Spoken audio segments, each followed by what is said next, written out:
I need some insight because I don't want to come off too strong. I don't want to be too lenient. I want to find the balance in raising her. So I had to defer to her in a lot of situations or follow her lead and just, or even ask for insight. Like, am I looking at this the right way?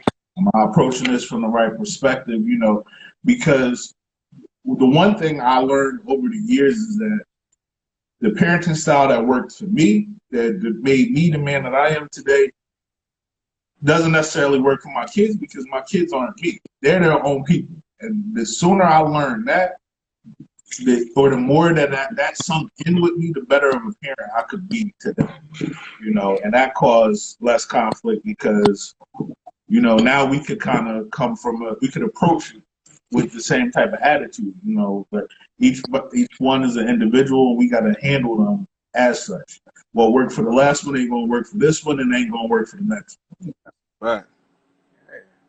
Okay. I could definitely dig that. Well, so Husby, before you got into a relationship with AP, did you have any trepidation about entering a relationship with someone that already had kids? No. No? Okay. Not honestly, no. But in hindsight, it hit me one day just like a landslide.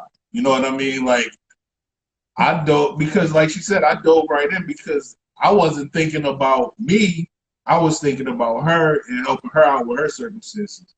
And then one day I was like, yo, I'm 26. I got a living girlfriend. I got a child I'm taking care of every day. Like, and a couple months ago, I was just wilding. You know what I mean? You know what I mean? Like, this happened kind of fast. Like, and it was like, I just took to it like, you know, a fish to water. Like, am I ready for this? Like, and that threw a monkey wrench in a lot of stuff for a minute. Because it kind of hit me. I was like, yo, I don't know if I'm ready to have a family, and I'm not even 30 yet. Like, I don't know if I'm ready to have a family. Like, this is when it went best. I was enjoying things the way they was before. Like, so that really threw everything out of whack. Like, we kind of had a rhythm at that time, and I kind of was like, yo, I'm scared.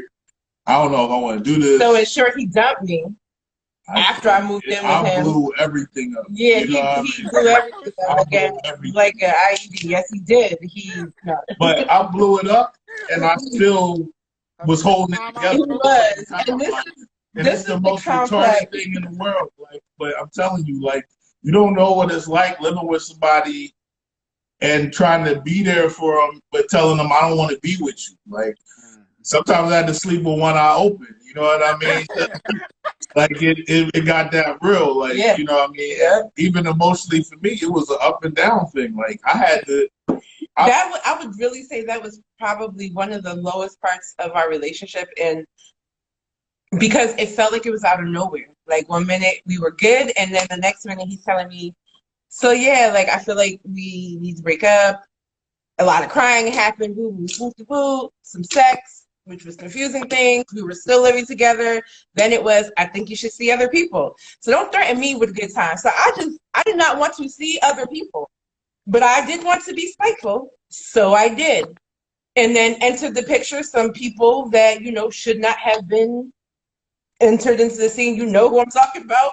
And then got this conversation. Then he got a girlfriend. This one got a girlfriend. And somewhere in the process of all that, he moved said girlfriend into his house and didn't tell me. But meanwhile, we're still doing the, you know, and now, you know, I'm being messy. You know, I'm messing with my dude. He's messing with his, like, this is months. This is months.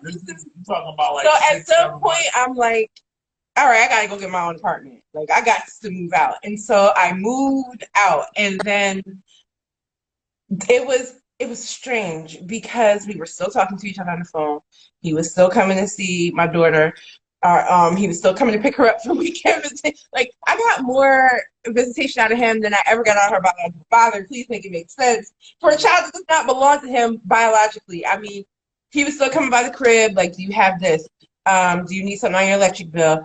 Oh, my mom got dishes that she wanted to give you. Like, he was I hated that he was so good to me, but he had just dumped me, and it was like this. I just want I don't want to kill you at the same time. So then, it got messy because I started being spicy and spiteful in the midst of that. Because at some point he did say, I think I want to be with you, but I was so over it and so done with She it. didn't trust me. I didn't trust him. him. And that's logical, and right? so at that point, I'm just like, go make so-and-so your girlfriend. He's like, all right, bet, bitch. I will. And then he did. And then it just